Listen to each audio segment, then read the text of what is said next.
1주택자는 이제 구분이 여러 가지가 될 수 있는데 네. 내가 만약에 되게 안 좋은 집을 가지고 있어. 그러니까 진짜 구질구질한 집이야. 막 계속 마이너스가 나는데 현금이 없어.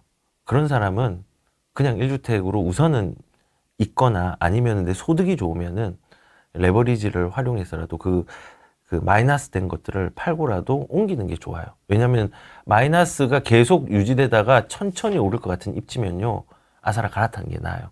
근데 이거 나 그럼 손해 본 거 아니냐? 근데 대체재가 좋다고 하면은 갈아타는 게 맞는 게, 우리는 항상 손해를 안 보려고 하기 때문에 손해를 보거든요.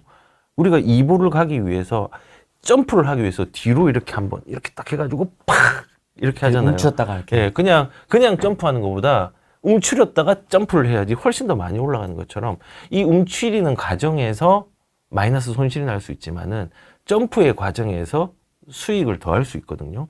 그래서 만약에 진짜 입지적으로 안 좋다, 뭐 안 좋다는 게 뭐 예를 들어서 안성에 저기 도심 쪽에 가 있다, 아파트가. 그런데 내가 소득은 한 1,000만 원이다.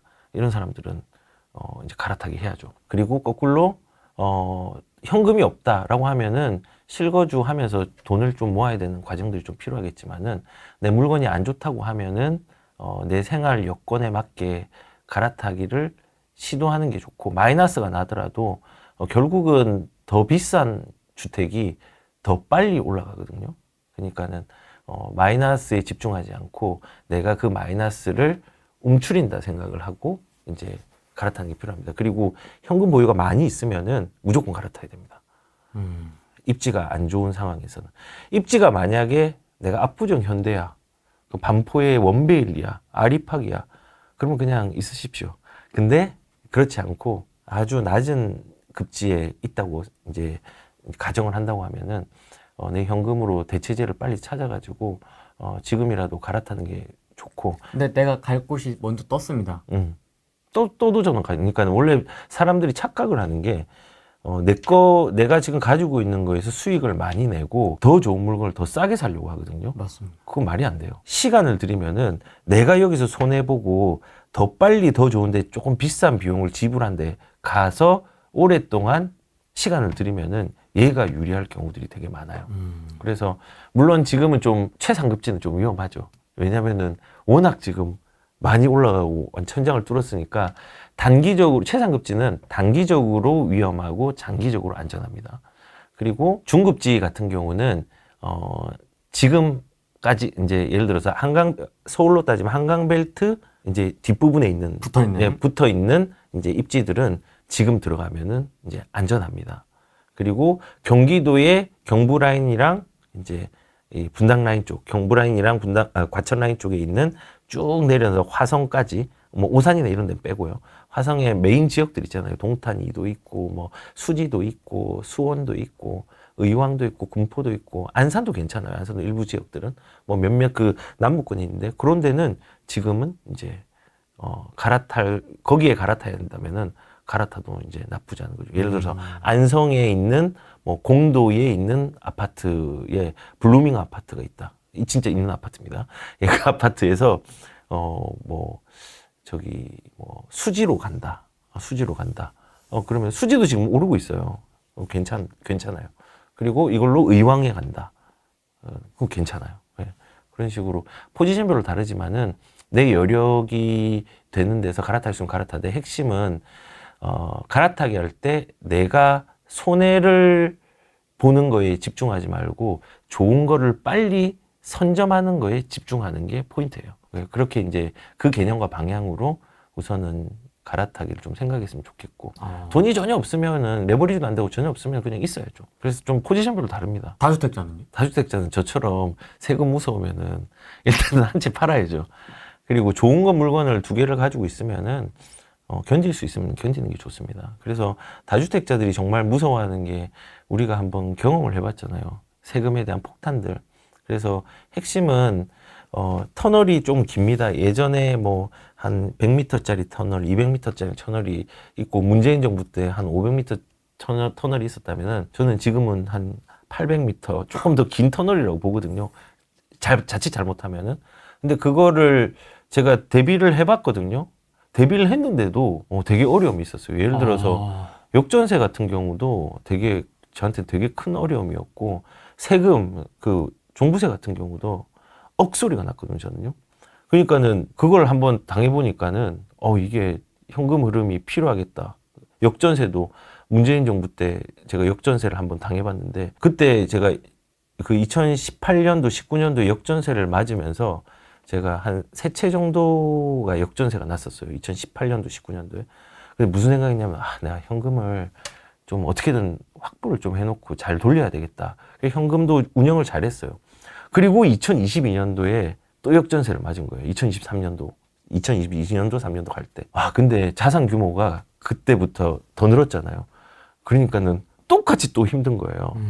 그래서 제가 이제 무슨 생각했냐면, 이제는 조금 더 적극적으로, 그 힘든 거 유튜브에 다 남아있어요. 제가. 나 너무 힘들어. 나 이거 어떻게 지금 전세 맞춰야 되는 게 지금 한 15억 정도를 전체적으로 다 맞춰야 되는데 이거 지금 어떻게 되나, 나 씨, 뭐 이러면서. 내가 그러면서 진짜 힘들어가지고 뭐 유튜브에다가 남겼는데 이제 해결한 다음에 이렇게 웃으면서 이제 어떻게 해결했다 얘기를 했죠. 그래서 이제 다주택자 같은 경우는 세금을 관리하는 관점에서 그게 대비를 할 수 있느냐 없느냐로 이제 좀 접근을 해야 되고. 그러면 그 기준을 잡을 때 예. 회초리의 강도를 문재인 정부 때로 잡으면 될까요? 그 정도 잡아도 조금 힘들지만은 견딜 수는 있을 것 같아요. 예. 예. 그래서 문재인 정부가 기준이 되는 거죠. 더 할 수도 있고 덜 할 수 있는 건 모르지만은 그걸 기준으로 잡고 저는 준비를, 왜냐면 다주택자니까는 제일 안 좋은 걸 한 개를 파는 건 나쁘지 않아요. 저도 이제 생각을 하기에는 가져가고 싶지만은 어느 정도 수익들이 난 게 많아서 요거는 이제는 조금 이제 보내줘도 되겠다. 우리 자식으로 다 컸으니까 이제 직장 구하고 가야죠, 딴 데.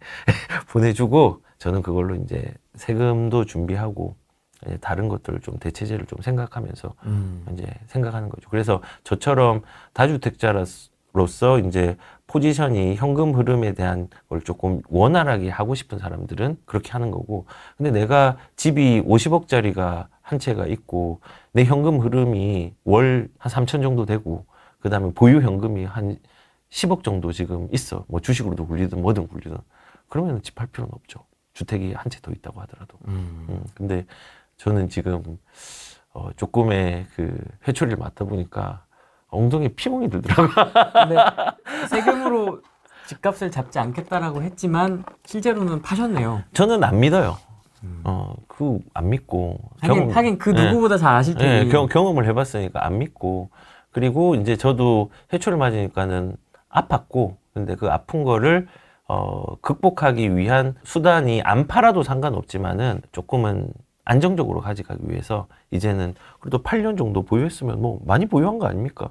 이제 좀 내보내고, 안 좋은 것들은. 그렇게 하는 거예요. 그런데 일단은 저처럼 하는 사람도 있지만은 좋은 물건을 가지고 있는 사람들은 버틸 수 있으면은 터널은 길지만은 그 긴 터널 뒤에 반드시 빛이 있다. 빛나는 광명이 있다. 처음에 광명인데 나왔을 때는 눈이 적응이 안 되죠. 눈부셔였는데 조금만 있으면 적응한다. 그러니까는 그 긴 터널을 극복할 수 있으면은 가져가셔라. 터널은 5년.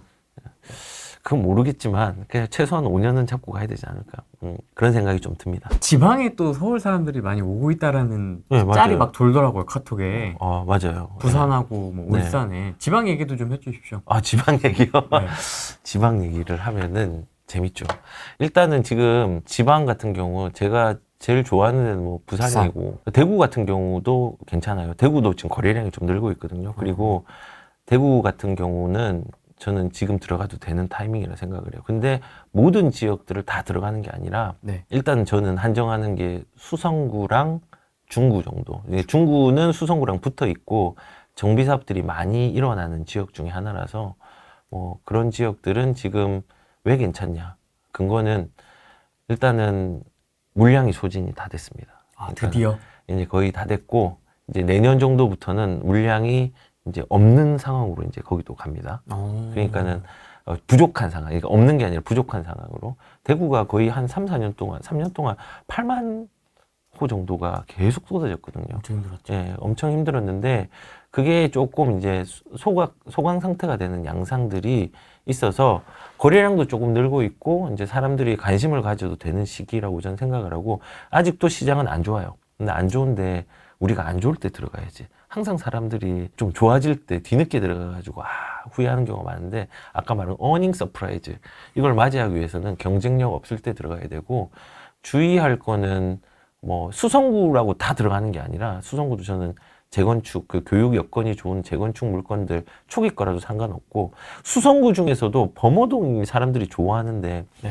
범어동만 사람들이 수성구에서 전체의 대부분을 차지하지만은 주의할 거는 범어동도 있고 뭐 지상동도 있고 범물동도 있고 여러 군데가 있는데 격차가 되게 심하니까 그걸 주의하라는 거예요.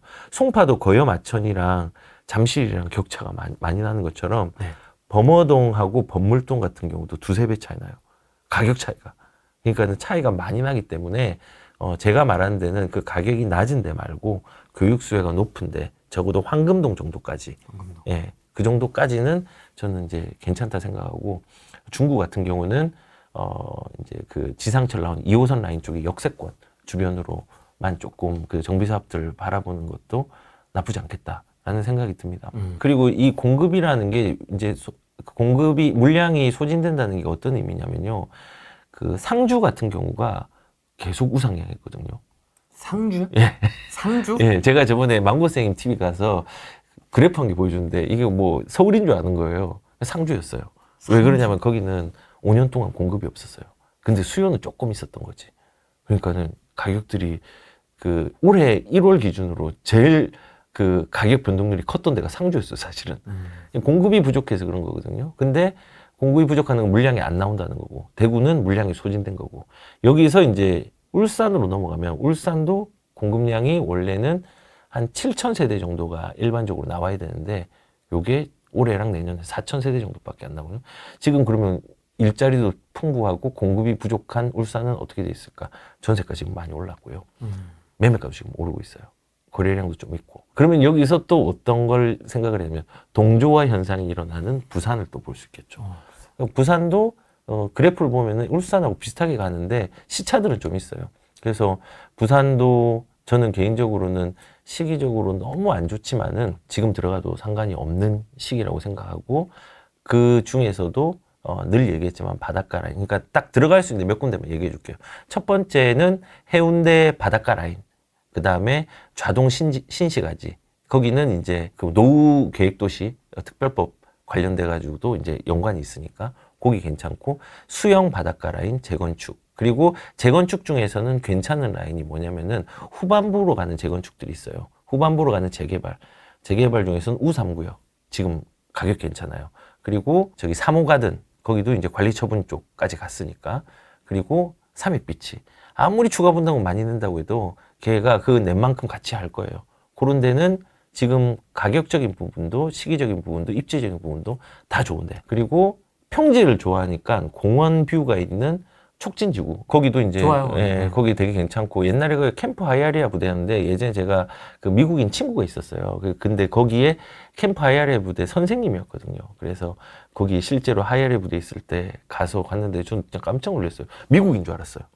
완전 미국을 재현해 놨더라고요. 그래서 그런 추억이 있는데 어느 순간 보니까 시민공원으로 바뀌어 있더라고요. 맞습니다. 거기도 이제 평지 쪽이라서 그쪽 주변이나 연지나 거기 레미안이라고 새로 지은 아파트 있거든요. 그까지도 저는 이제 들어가도 되는 데라고 생각하고 사직동도 괜찮고 동네 온천동, 명륜동, 그 다음에 영리한 라인이라 해서 양정동에 신축들 몰려 있는데 그 정도까지 괜찮은 것 같아요. 딱 그 정도. 예, 딱 그 정도까지는 이제 괜찮고 나머지는 조금 주의하셔야 되고 해운대랑 어디죠? 수영 같은 경우 해운대 수영이 이제 강남 서초고요.